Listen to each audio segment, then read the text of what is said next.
আসসালামু আলাইকুম। এখন শুনবেন সংবাদ শিরোনাম। মানব পাচার সংশ্লিষ্টতায় ড্রিম হোম ট্রাভেলসের উপর যুক্তরাজ্যের নিষেধাজ্ঞা, জনশক্তি খাতে নেতিবাচক প্রভাবের শঙ্কা, ব্যবস্থা নেবে সরকার। নিকারের বৈঠকে বগুড়াকে সিটি কর্পোরেশন করার প্রস্তাব অনুমোদন, হাওরে ক্ষতিগ্রস্ত কৃষকদের দ্রুত সহায়তার নির্দেশ প্রধানমন্ত্রীর। চলতি মাসেই হতে পারে বিদ্যুতের দাম বাড়ানোর গণশুনানি, চূড়ান্ত কোনো সিদ্ধান্ত হয়নি বলছেন মন্ত্রী, কমল জেট ফুয়েলের দাম।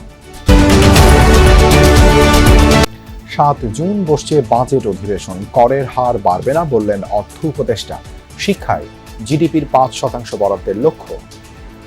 এখন শুনবেন বিস্তারিত। মানব পাচারের অভিযোগে প্রথম কোনো বাংলাদেশি প্রতিষ্ঠানকে নিষেধাজ্ঞা দিয়েছে যুক্তরাজ্য সরকার।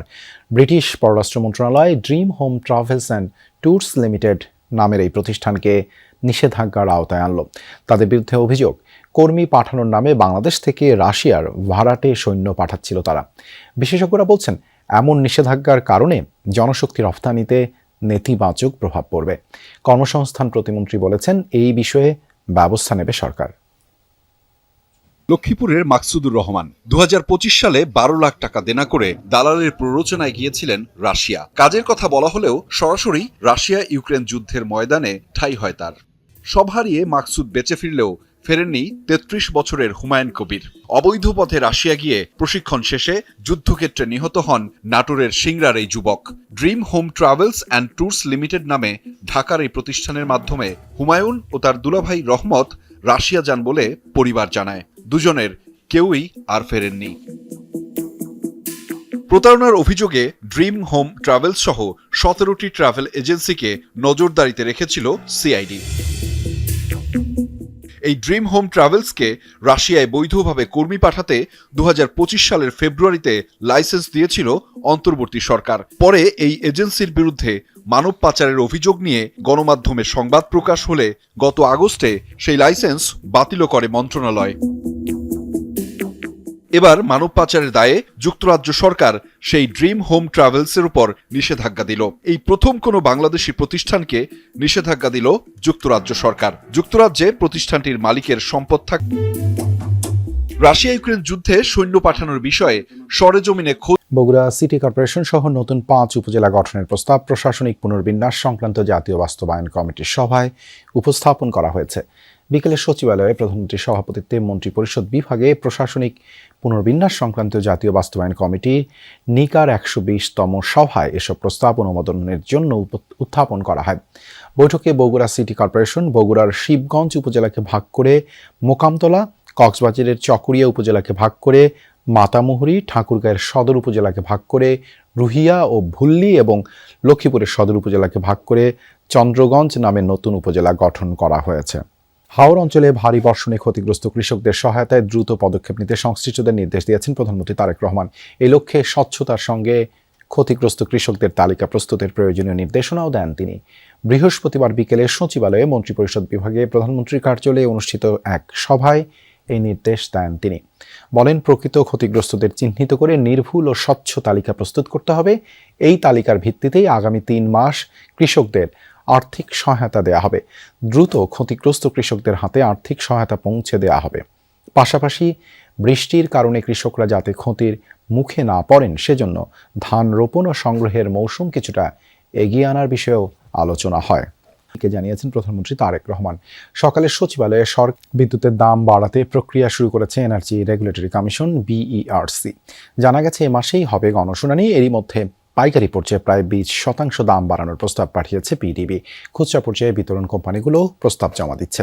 তবে এ বিষয়ে এখনই মন্তব্য করতে চান না বিদ্যুৎ ও জ্বালানি মন্ত্রী। তিনি বলেছেন, সিদ্ধান্ত চূড়ান্ত হবার আগে মন্তব্যের সুযোগ নেই। এদিকে সরকার লিটার প্রতি 22 টাকা দাম কমিয়েছে উড়োজাহাজের জ্বালানি জেট ফুয়েলের। পেট্রোল, অকটেন, ডিজেলের দাম বাড়ানোর পরই গুঞ্জন ওঠে বিদ্যুতের দর বৃদ্ধি নিয়ে। পরিস্থিতি যাচাই গেল মাসে গঠন করা হয় উচ্চ পর্যায়ের আহ্বায়ক কমিটি। সেই ধারাবাহিকতায় পাইকারিতে 17 থেকে 21% দাম বাড়ানোর প্রস্তাব BERC-তে পাঠিয়ে দেয় বিদ্যুৎ উন্নয়ন বোর্ড PDB। গেল মঙ্গলবার সেটি আমলেও নেয় কমিশনের কারিগরি কমিটি। প্রস্তাব অনুযায়ী পাইকারি পর্যায়ে প্রতি ইউনিট বিদ্যুতের দাম বাড়তে পারে 1.5 টাকা পর্যন্ত। সেই হিসেবে পিডিবির আয় হবে 13,500 কোটি টাকা, আর 1 টাকা 20 পয়সা দাম বাড়লে আয় হবে 10,000 কোটি টাকার মতো। যদিও খুচরায় গিয়ে হিসাবটা আর সরাসরি থাকবে না, কারণ প্রাথমিক প্রস্তাব অনুযায়ী 75 ইউনিটের কম অর্থাৎ খুব অল্প বিদ্যুৎ ব্যবহারকারীদের ক্ষেত্রে আগের মতোই দাম থাকবে। বাড়তি বিদ্যুৎ বিলের গ্রাহক পর্যায়ে বোঝাটা বাড়বে বেশি ব্যবহারকারীদের উপর, শতাংশের হিসাবে তারা 37 ভাগ। বৃহস্পতিবার রাজধানীতে নবায়নযোগ্য জ্বালানির প্রদর্শনী উদ্বোধন করেন বিদ্যুৎ ও জ্বালানি মন্ত্রী। প্রশ্নের জবাবে তিনি জানান, কোনো সিদ্ধান্ত এখনো চূড়ান্ত নয়। গত 15 বছরে পাইকারিতে 12 বার ও গ্রাহক পর্যায়ে 14 বার দাম বেড়েছে বিদ্যুতের। ক্যাপাসিটি চার্জের নামে বেসরকারি খাতে ভাড়া হিসেবে গুনতে হয়েছে বিপুল অর্থ। গত অর্থ বছরেও ভর্তুকি গুনতে হয়েছে 58,000 কোটি টাকার। নতুন প্রস্তাব অনুযায়ী গ্রাহক পর্যায়ে প্রতি ইউনিটের দাম বাড়তে পারে 1 টাকা 38 পয়সা পর্যন্ত। বিদ্যুতের পাইকারি ও খুচরা মূল্য নিয়ে গণশুনানি হতে পারে 20 ও 21 মে। বিদায় ত্রয়োদশ জাতীয় সংসদের বাজেট অধিবেশন ও চলতি বছরের দ্বিতীয় অধিবেশন আগামী 7 জুন শুরু হবে। আজ বাংলাদেশ জাতীয় সংসদ সচিবালয় থেকে দেয়া এক সংবাদ বিজ্ঞপ্তিতে এই তথ্য জানানো হয়। বিজ্ঞপ্তিতে বলা হয়েছে, রাষ্ট্রপতি মোহাম্মদ শাহাবুদ্দিন সংবিধানের 72 অনুচ্ছেদের 1 দফায় প্রদত্ত ক্ষমতা বলে জাতীয় সংসদের দ্বিতীয় অধিবেশন আহ্বান করেছেন।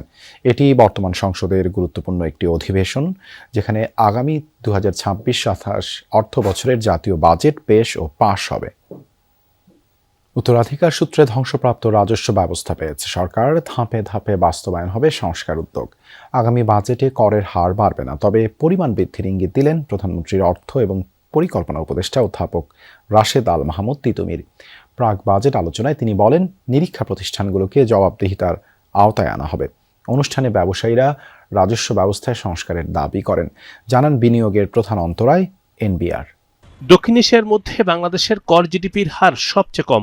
রাজস্ব আদায়কে কেন্দ্র করে আছে হয়রানির অভিযোগ, যোগসাজশে হয় দুর্নীতি। সকালে ইনস্টিটিউট অব চার্টার্ড অ্যাকাউন্টেন্ট আয়োজিত ডিজিটাল অ্যাকাউন্টিং ও রাজস্ব আহরণ নিয়ে প্রাক বাজেট আলোচনায় গুরুত্ব পায় রাজস্ব আদায়, ব্যবসায়ীদের হয়রানি, ডিজিটালাইজেশন সহ নানা প্রসঙ্গ। বিনিয়োগের প্রধান অন্তরায় এনবিআর এমন অভিযোগ তুলে ব্যবসায়ী নেতারা বলেন, কাস্টমস থেকে পণ্য খালাসে এখনো দরকার হয় 18টি স্বাক্ষর। রাজস্বগত সংস্কারে গুরুত্ব দেবার আশ্বাস দেন প্রধানমন্ত্রীর উপদেষ্টা। জানান, নিরীক্ষা প্রতিষ্ঠানগুলোকেও জবাবদিহিতার আওতায় আসতে হবে। দেশের শিক্ষা খাতে বড় বরাদ্দের পরিকল্পনা করছে সরকার। জিডিপির 5% শিক্ষায় বরাদ্দের লক্ষ্য নির্ধারণের পাশাপাশি কারিকুলামে পরিবর্তন আনা হবে, জানিয়েছেন শিক্ষামন্ত্রী আনম এহসানুল হক মিলন। সকালে রাজধানীর বনানীর একটি হোটেলে ইউনিসেফ আয়োজিত বাংলাদেশের শ্রেণীকক্ষে শিক্ষা অন্তর্ভুক্তি এবং উদ্ভাবন শক্তিশালীকরণ শীর্ষক গবেষণার ফল প্রকাশ অনুষ্ঠানে এসব কথা জানান তিনি। শিক্ষামন্ত্রী অভিযোগ করেন, আওয়ামী লীগ সরকার শিক্ষা খাতে 1.5% বেশি বরাদ্দ করেনি। অনুষ্ঠানে প্রধানমন্ত্রীর উপদেষ্টা ডক্টর মাহাদি আমিন বলেন, বৈশ্বিক দক্ষতা ও রেমিটেন্স বৃদ্ধির লক্ষ্য নিয়ে সরকার 3য় ভাষা শিক্ষা চালুর উদ্যোগ নিচ্ছে।